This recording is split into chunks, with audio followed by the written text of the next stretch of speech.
News nation पर आपके साथ मैं हूं राकेश पांडे। बंगाल में ममता बनर्जी ने आज तीसरी बार शपथ ली और उसके बाद सियासत का एक अलग दौर शुरू हो गया। पिछले 3 दिन से बंगाल जल रहा था, बंगाल में हिंसा हो रही थी, लेकिन आज ममता बनर्जी ने शपथ लेने के तुरंत बाद हिंसा करने वालों को चेतावनी जारी कर दी। इससे पहले बीजेपी ने बंगाल में हिंसा के खिलाफ सड़कों पर उतरी, प्रदर्शन किया। बीजेपी अध्यक्ष जेपी नड्डा खुद कोलकाता में मौजूद हैं। 2 तस्वीरें देखिए, एक और शपथ ग्रहण चल रहा था, दूसरी ओर बीजेपी का धरना कार्यक्रम चल रहा था और वहां पर बीजेपी के राष्ट्रीय अध्यक्ष जेपी नड्डा ने बीजेपी के विधायकों को शपथ दिलाई कि इस अन्याय के खिलाफ ये जंग जारी रहेगी, पश्चिम बंगाल के लोगों के लिए काम किया जाएगा। लेकिन नए मुख्यमंत्री के तौर पर ममता बनर्जी के लिए मुश्किलें बढ़ी हैं। पहली मुश्किल लगातार पिछले 3 दिनों से चले आ रहे हिंसा के दौर को समाप्त करना, पश्चिम बंगाल को शांत करना और साथ ही कोरोना की मार से लोगों को बचाना। लेकिन इन सबके बीच बड़ी खबर यह है कि वैक्सीन पर सियासत भी शुरू हो गई है। ममता बनर्जी ने आज पीएम मोदी को चिट्ठी लिख दी। शपथ लेने के बाद उन्होंने चिट्ठी लिख दी है और इस चिट्ठी में कहा है कि पश्चिम बंगाल को 3 करोड़ वैक्सीन डोज की जरूरत है। सिर्फ 1.5 लाख वैक्सीन की डोज अभी तक मिली है। सबको मुफ्त में वैक्सीन मिले। बाहर के लोगों ने बंगाल में कोरोना फैला दिया, बंगाल से कोरोना हटाना मेरी जिम्मेदारी है, यह भी उन्होंने स्वीकार किया। हमें कोरोना पर काबू पाना है, मिलकर इस लड़ाई पर विजय पानी है, इस बात का जिक्र किया है ममता बनर्जी ने। तो वैक्सीन पर सियासत भी शुरू हो गई है। जैसे ही ममता बनर्जी ने शपथ ली है पश्चिम बंगाल के नए मुख्यमंत्री के तौर पर, बतौर मुख्यमंत्री जैसे उन्होंने हैट्रिक की, अपनी पारी की शुरुआत की, एक चिट्ठी प्रधानमंत्री के नाम। ওই গোল্লা গোল্লা কেটে দিয়ে যাতে বাজারে যারা যাবেন হাত স্যানিটাইজ করে যাবেন বা সাবান দিয়ে হাত ধুয়ে যাবেন এবং বাজার করে নিয়ে চলে আসবেন। বাজার করেই বাড়িতে জিনিস নিয়ে ঘরে ঢুকবেন না। বাজার করে আসার পরে সেগুলোকে ভালো করে গরম জলে ধুয়ে বা যে প্রসিডিওর আছে মেনটেন করে করুন, তাতে অনেকটা কমে যায়। আমরা সবাইকে বলবো মাস্কটা কম্পালসারি ব্যবহার করতে। মাস্ক যে ব্যবহার করবে না সেখানে কিন্তু আমাদের একটু কঠোর হতে হবে। আপনাদের সকলের আবেদনে আমি বলবো যে মাস্কটা সকলকে ব্যবহার করতে। আমরা স্টেট গভর্নমেন্ট অফিসে 50% অ্যাটেন্ডেন্স করছি এবং আমরা all shopping malls, shopping complex, malls, beauty parlours, cinema halls, restaurants and bars, sports complexes, gyms, spa and swimming pool are closed. মানে যতক্ষণ পর্যন্ত ফার্দার অর্ডার না বেরোবে। তার কারণ হচ্ছে আমরা চাই না এটা ছড়াক। All social, cultural, academic, entertainment related gathering are prohibited. इस बीच बड़ी खबर पश्चिम बंगाल से कोरोना संक्रमण के खिलाफ ममता बनर्जी ने पाबंदियां लगा दी हैं। बंगाल में कल से लोकल ट्रेनें बंद रहेंगी। सामाजिक समारोह में 50 लोगों को ही शामिल होने की इजाजत रहेगी। लोकल प्रशासन से भी इसके लिए परमिशन लेनी होगी। बाजार सुबह 7 बजे से 10 बजे तक और साथ ही शाम को 5 बजे से 7 बजे तक ही खुलेंगे। ज्वेलरी दुकानें दोपहर में 12 से 3 बजे तक खुलेंगी। प्राइवेट सेक्टर में 50% उपस्थिति की ही अनुमति होगी, यानी प्राइवेट सेक्टर के जो दफ्तर हैं वहां पर 50% स्टाफ के साथ काम करना होगा। बंगाल में ऑनलाइन होम डिलीवरी जारी रहेगी। बैंक सुबह 10 बजे से दोपहर 2 बजे तक खुलेंगे। औद्योगिक कारखानों में 50% श्रमिकों के साथ काम की इजाजत है।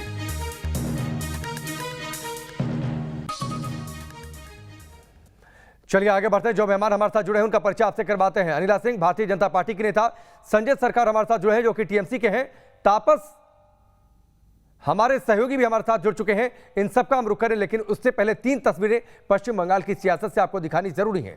3 तस्वीरें देखिए। आज ममता बनर्जी ने शपथ ले ली है पश्चिम बंगाल के नए मुख्यमंत्री के तौर पर, लेकिन इन 3 तस्वीरों के जरिए पश्चिम बंगाल की मौजूदा स्थिति क्या है उसे समझिए।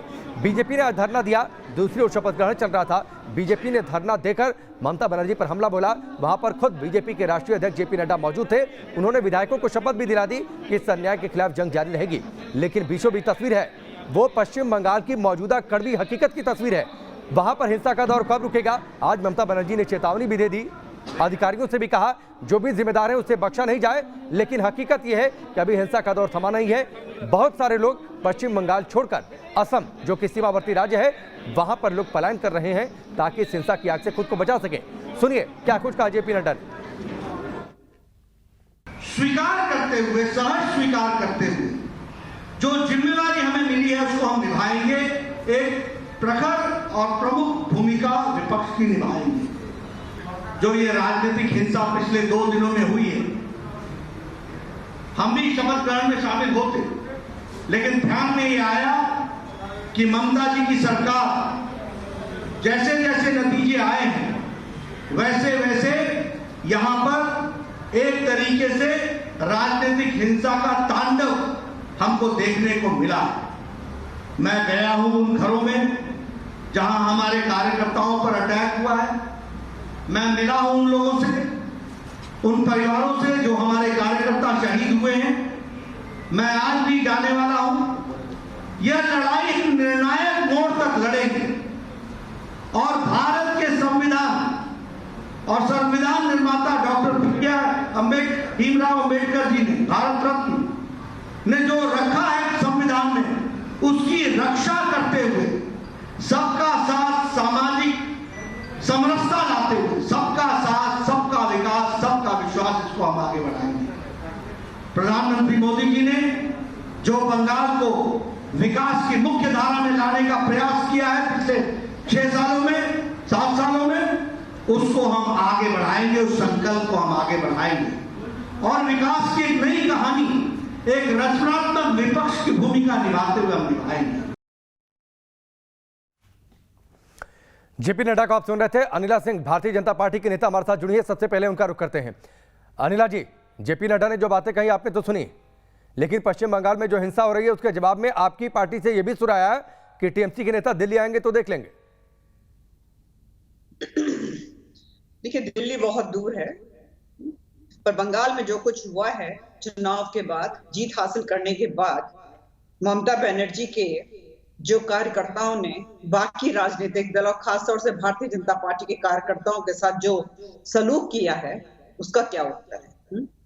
भारत में ये चीज हम देखते थे जब मोहम्मद गौरी और सल्तनत और मुगलाई लोग जब जाते थे, जीतते थे, लूटते थे, पाटते थे, गर्दनें काटते थे, बहन बेटियों के साथ बलात्कार करते थे, और आज हम वही देख रहे हैं पश्चिम बंगाल में। हाँ, क्या उत्तर देंगी ममता दीदी? बोलती है ना, अपने आप को बेटी कहती हैं, और जिन 2 बेटियों के साथ गैंग रेप हुआ है उसका उत्तर देंगी? वो कब बंगाल की नहीं थी? खून खोल रहा है मेरा। मैं भारतीय जनता पार्टी की प्रवक्ता जरूर हूं, इस देश की नागरिक हूं, महिला हूं। आज अगर किसी और पार्टी के कार्यकर्ता हैं आप, तो आप जीत जाएंगी तो अपने कार्यकर्ताओं को खुली छूट दे देंगी, जो लूटो, जो पाटो, जो कत्ल करो, जो बलात्कार करो। नहीं, टीएमसी के लोगों का कहना है अनिला जी कि उनके भी कार्यकर्ताओं की हत्या की गई है। बकवास करते हैं, बकवास करते हैं। अब बकवास करती है ममता बनर्जी। मैं कभी ऐसी भाषा का प्रयोग नहीं करती हूं, पर खून उबल रहा है मेरा। हाँ, जो महिला दीदी और दीदी कहने पर अपना अपमान समझती है, तो वो तो है ही रावण की बहन की मानसिकता। और आज उन्होंने चरित्र भी दिखा दिया, और उनके राक्षसों ने जिस प्रकार से हत्याएं की है, बलात्कार की है, लूटपाट करी है, ये उसका जीता जागता उदाहरण है। सीधी सी बात है, उत्तर तो ममता बनर्जी को देना पड़ेगा। दीदी कहलाने लायक नहीं है। ठीक है, जवाब ले लेते हैं। संजय सरकार हमारे साथ जुड़े हैं, जो कि टीएमसी के नेता है। संजय जी, जीत का जश्न तो ऐसा नहीं होना चाहिए था, लेकिन दुखद यह है कि जीत का जश्न ऐसे ही मना पश्चिम बंगाल में।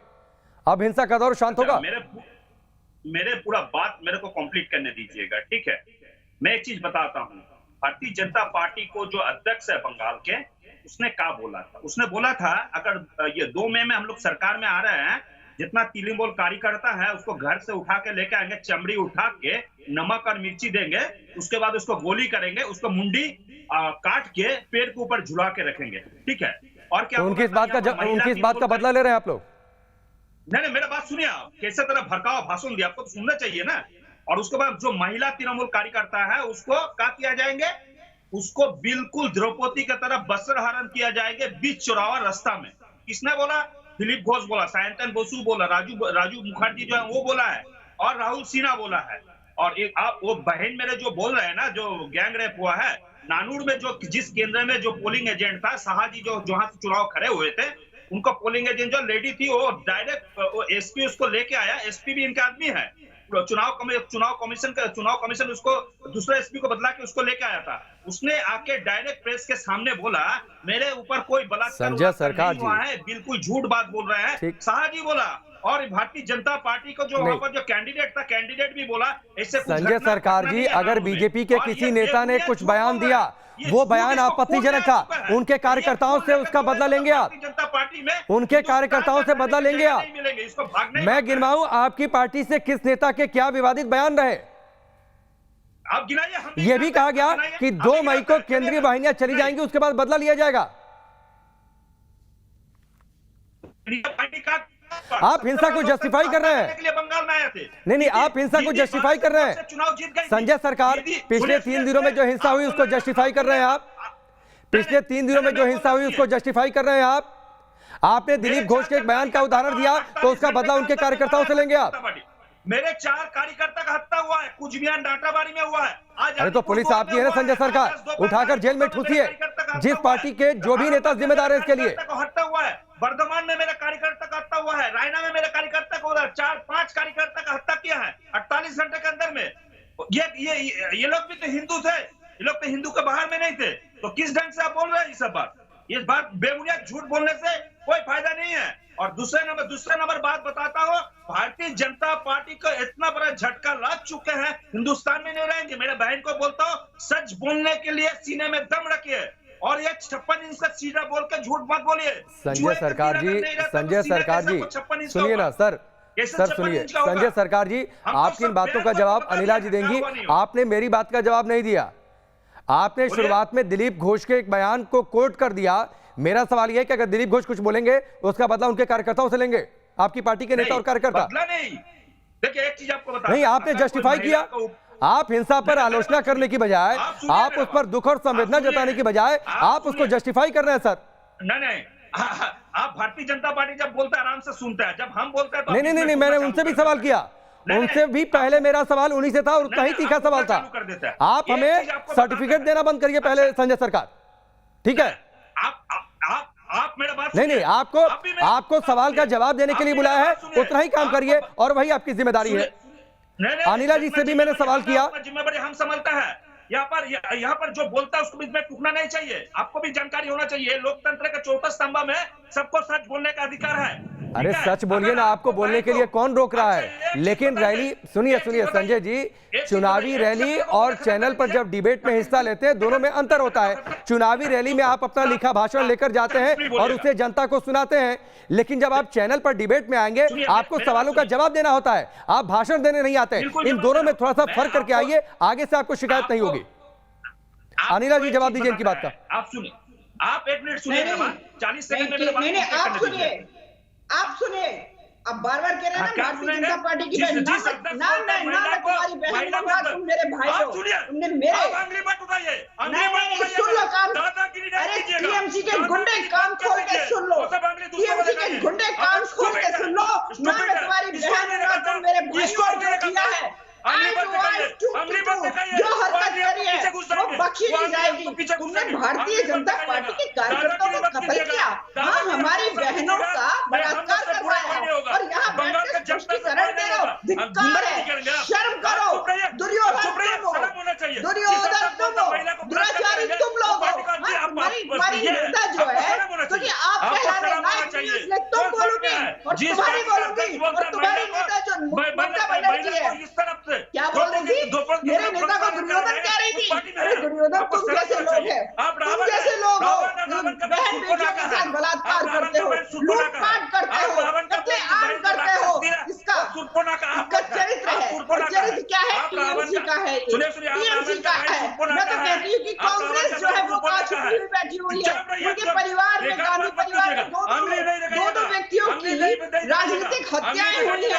आज जो बंगाल में हो रहा है राजनीतिक हत्याएं हो रही हैं, बदला लिया जा रहा है। हमने देखा था मोहम्मद गौरी, मोहम्मद गजनी ने ये किया, सल्तनत के समय हमने देखा, मुगल के समय हमने देखा, और अब हम पश्चिम बंगाल में देख रहे हैं। उत्तर देना पड़ेगा, रावण की बहन को उत्तर देना पड़ेगा, आपको उत्तर देना पड़ेगा। वहाँ पर इस प्रकार की हिंसा क्यों चल रही है, किसलिए चल रही है? ये मेरे भारत का चरित्र नहीं है, ये मेरे भारत नहीं। एक मिनट प्लीज। संजय सरकार जुबान पर लगाम लगाइए, संजय सरकार जुबान पर लगाम लगाइए। आप नेशनल चैनल पर टीवी डिबेट में बैठकर किसी भी पार्टी की किसी भी महिला नेता को आप स्टूपिड या दूसरे शब्दों का इस्तेमाल नहीं कर सकते हैं। पहले जुबान पर संयम रखिए। यही आपके कार्यकर्ता, यही आपके लोग पश्चिम बंगाल की सड़कों पर कर रहे हैं। आपको नहीं समझ में आ रहा है, शब्दों का चयन करने आपको नहीं आता। संजय सरकार बोलेंगे और दादागिरी करेंगे, दादागिरी भी निकाल देंगे। वैसे ही एक मिनट दोनों लोग की आवाज डाउन करिए, पीछे दोनों लोग की आवाज डाउन करिए, किसी की आवाज ऑन एयर नहीं जा रही है। अनिला जी आप भी शांत रहिए और संजय सरकार आप भी शांत रहिए। संजय सरकार जब नेशनल टीवी चैनल पर आते हैं तो जुबान पर संयम रखिए। पहली बात, बड़ी जीत मिलती है, बड़ा आपकी आवाज ऑन एयर नहीं जा रही है, आप मत बोलिए, आपकी आवाज अभी ऑन एयर नहीं जा रही है। संजय सरकार आपके बोलते रहने का कोई मतलब नहीं है। अभी आप पहले मेरी बात सुनिए, फिर मैं आपसे जवाब लेता हूं। आप बोलते रहेंगे ऐसे कुछ नहीं होगा। आप नेशनल टीवी चैनल पर डिबेट में आते हैं, पहली बात आपको जुबान पर संयम रखना चाहिए, खास तौर पर जब आपके सामने अगर कोई महिला नेत्री है तो उससे कैसे शब्दों का चयन करना है यह भी आपको ध्यान में रखना चाहिए। आप ऐसा नहीं है कि उलझुल कोई भी शब्द आप बोलेंगे और बोलकर निकल जाएंगे, यह मैं कतई अलाउ नहीं कर सकता हूं कि जब मैं डिबेट कर रहा हूं और मेरे पैनल पर अगर कोई महिला प्रवक्ता है किसी भी पार्टी की हो उसका कोई अपमान करे। पहली बात। दूसरी बात, आप देख लेने की धमकी सर न्यूज चैनल पर दे रहे हैं। बंगाल की सड़कों पर आप लोग क्या करते होंगे? नहीं छोड़ देंगे तो मार देंगे, जान से मारेंगे आप सबको। संजय सरकार सीना में दम रखता है, गोली खा भी सकता है, गोली मार भी सकता है। हकीकत बता दे आपको चैनल में, तो वही गोली मार रहे हैं आप पश्चिम बंगाल की सड़कों पर, वही गोली बरसा रहे हैं पश्चिम बंगाल की सड़कों पर। संजय सरकार आपने तो कबूल कर लिया, आपने तो कबूल कर लिया संजय सरकार, आपने कबूल कर लिया कि टीएमसी के लोग गुंडागर्दी कर रहे हैं। आपने कबूल कर लिया, आपने कबूल कर लिया संजय सरकार। बड़े बड़े भाषण देकर उसको सुनेंगे देश को लूट। नहीं, भाषण तो मैं किसी का नहीं सुनता हूं संजय सरकार, भाषण मैं किसी का नहीं सुनता हूं, ये बात समझ लीजिए। मैं आपको भी ये बात कह रहा हूं, भाषण मैं किसी का नहीं सुनता हूं। टीवी चैनल पर डिबेट में आपको बुलाया जाता है सवाल का जवाब देने के लिए, चुनावी रैली पार्टी का आप दफ्तर समझकर मत आइए। बात करेंगे, आप कैसे बोल रहे हैं? जिसको पास में शिक्षा बोलकर कोई चीज नहीं है, जिसको पास में शिक्षा बोल के कुछ नहीं है, मिनिमम एजुकेशन नहीं है इनको पास में, इससे क्या बात करेंगे? बोले गोबर लगाने से कोरोना चल जाता है, ये बोलता है। हम्टी डम्टी शांत रहो, हम्टी डम्टी शांत रहो। चला गया, लेकिन इससे क्या हुआ? एक मिनट अनिला जी, भाषा पर संयम की बातचीत सबके लिए होती है, भाषा पर संयम की बातचीत सबके लिए होती है। ये नियम आप पर भी लागू होता है सर। अनिला जी, ये नियम आप पर भी लागू होता है। आपकी भी पार्टी के नेता ये कहते हैं कि दिल्ली आ जाइए देख लेंगे, तो ठीक है, सब लोग देखते हैं ना एक दूसरे को। छोड़ दीजिए पश्चिम बंगाल को जलने दीजिए, सभी पार्टियों के लोग एक दूसरे को देखें, बदला लेते रहे। भारतीय अमित शाह मोदी जितना बड़ा गुंडा है हम लोग संभाल लेंगे, संभालने के लिए हम लोग को बहुत ताकत है, सुन के रखिए। चाहे दिल्ली में तो देख रहे हैं ना, गुजरात में चाहिए, वो तो देख रहे हैं, कमजोर लोगों की हत्याएं करवा रहे हो, बलात्कार करवा रहे हो, ये ताकत है, ये ताकत है टीएमसी के गुंडों की, ये ताकत है। जो बेसहारा लोग हैं उन पे हाथ लूटपाट करो, उनकी बहन बेटियों के साथ बलात्कार करो, ये ताकत है, ये चरित्र है ममता बनर्जी की पार्टी का। नहीं, इस तरीके की डिबेट मैं अलाउ नहीं करूंगा। भारतीय जनता पार्टी का मतलब है रेपिस्ट पार्टी, लूटने वाला पार्टी, जनता का पैसा बकवास करनी बंद करो। लोपर है, बलात्कार कौन कर रहा है? आपके लोग कर रहे हैं, जनता पार्टी का मतलब टीएमसी के गुंडे कर रहे हैं। हम्टी डम्टी सुनो मेरी बात, क्यों आपको पार्टी नहीं सुनो, 10 लाख इतना मत उछलो, इतना मत उछलो, जाके बोल देना अपने नेता को, जो 28 आदमी थे नेता को यहाँ पे चुनाव तो होते रहते हैं, चुनाव होते रहते हैं, और जो अपने राज्य की बहन बेटियों की रक्षा नहीं कर सकती है वो अपने आप को बंगाल की बेटी बोलती है। बंगाल की बेटी बोलती है। इसी तरह से एक नंबर का झूठ, एक नंबर का फरेब ये है। हाँ, होश नहीं आ रहा, होश नहीं आ रहा। सुनो कान खोल के सुनो, कान में तेल डाल कर सुनो। मैं फिर बोल रही हूँ, बाज आ जाओ, समझ रहे हो ये यहाँ नहीं चलने वाला है। हत्या करके नहीं, एक मिनट फिर मुझे बीच में आना पड़ेगा। एक मिनट संजय सरकार और अनिला जी, आप दोनों लोग शांत हो जाइए। पहले संजय सरकार आप अपना पसीना पोंछिए। संजय सरकार आपके पास हैंकी है, रुमाल है आपके हाथ में, आप अपना पसीना पोंछिए। संजय सरकार पानी पीजिए, गिलास पानी पीजिए सर, अगर लेकर बैठे हैं।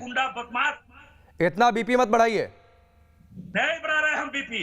नहीं, इतना बीपी मत बढ़ाइए ना सर। जो मंत्री दे बढ़ाएंगे तुम्हारा अनिला जी, 1 मिनट आप दोनों लोग साथ, 1 मिनट। अरे असीमित वक्त नहीं है, आप दोनों लोगों को ये समझना चाहिए। अगर आप लोग ये तय करके आए हैं कि पश्चिम बंगाल में जैसे बवाल हो रहा है वैसे टीवी चैनल पर आप लोग डिबेट पे बवाल करेंगे तो ये मैं अलाउ नहीं करूंगा। 1 मिनट रुकिए अनिला जी, आपको भी पहले सब 1 मिनट संजय सरकार प्लीज। दिल्ली में बोला है ना, उसके एमपी दिल्ली में उसका मुकाबला करेंगे हम लोग, देखेंगे क्या कर रहे। अगर नहीं कर पाएंगे वो एमपी ठीक है सर, पूरे देश में घूमकर गुंडागर्दी करिए ना, गुंडागर्दी के पैरोकार अगर आप बन रहे हैं तो। अनिला जी, आपको भी शुरू में ये समझना चाहिए था, सुनिए ना, आपको भी तमाम उपमाएं नहीं देनी चाहिए थी। अनिला जी, आपने भी शुरुआत में जो तमाम उपमाओं से नवाज दिया ममता बनर्जी को, वो भी नहीं करना चाहिए था।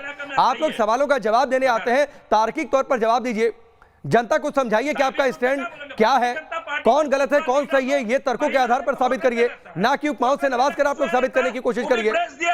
ऐसे थोड़ी नहीं डिबेट होती है। वीडियो भी आ गया, वो पार्टी में ये महिला बात करते हैं, शर्म लगता है ऐसा प्रवक्ता से बात करने के लिए। मेरे को मन से दुख होता है ऐसे प्रवक्ता से बात करने के लिए, जो लोग महिला लेके होटल में जाके अपना पूर्ति करते हैं, आयश करते हैं, वो लोग ऐसे बात करेंगे। बलात्कारियों की पार्टी, आपकी पार्टी लुटेरों की पार्टी, आपकी पार्टी जो है कत्ल करने वालों की पार्टी, आपकी पार्टी अपराधियों की पार्टी। कोई बात नहीं, आप पश्चिम बंगाल अपने आप आ गए हो, पर अगर कार्यकर्ताओं की हत्या करते रहे तो हमको पसीना आया है, पता नहीं क्या क्या होगा आप लोग के साथ। पुलवामा में किसने आरडीएक्स लेकर घुसने के लिए अनुमति दिए थे? आपको बॉर्डर थे, राजनाथ सिंह होम मिनिस्टर थे, नरेंद्र मोदी प्रधानमंत्री थे, उसके बावजूद वहां से बॉर्डर में अगर आरडीएक्स लेकर आया है वो नरेंद्र मोदी की इजाजत में लेकर आया है। अरे शर्म करो, शर्म करो, चुनाव जीतने के लिए जाके चुनाव जीतने के लिए ममता बनर्जी के पल्लू में छुपो, किसी को मौत और रावण की बहन की मानसिकता रखने वाली जिसको दीदी कहने में अपना अपमान किसी को किसी आदमी को मौत का मुंह देता, किसी को मार के चुनाव जीतता है। आप जैसे बेशरम यही होगा जो हो रहा है। ये आप लोग से बात करना भी बहुत बड़ा गुनाह है, ऊपर वाला को जवाब नहीं दे पाएंगे, भगवान काली माता दुर्गा माता को बोल के जवाब नहीं पाता है। ऐसे प्रवक्ता से बात करने से हम लोग को शर्म होता है। 1 मिनट, आप दोनों लोग शांत हैं, इन दोनों लोग की आवाज डाउन करिए, दोनों लोग की आवाज एक बार फिर से डाउन करिए। आप लोगों की आपसी लड़ाई के चक्कर में मैं अपने सहयोगी तापस के पास नहीं जा पाया, उनसे मैं बातचीत नहीं कर पाया और मजबूरी में मुझे ये डिबेट यहीं पर बंद करनी पड़ रही है, क्योंकि जिस तरीके से भाषा का इस्तेमाल हो रहा है उस तरीके की भाषा के इस्तेमाल की इजाजत कम से कम टीवी चैनल पर नहीं दी जा सकती है। आप दोनों लोग को यह समझना चाहिए, जब आप लोग आए सवालों का जवाब तार्किक तरीके से दें ताकि जनता आपको सुने, समझे, तय करे कौन सही कौन गलत। बहुत बहुत शुक्रिया आप दोनों का। यहां पर वक्त ब्रेक।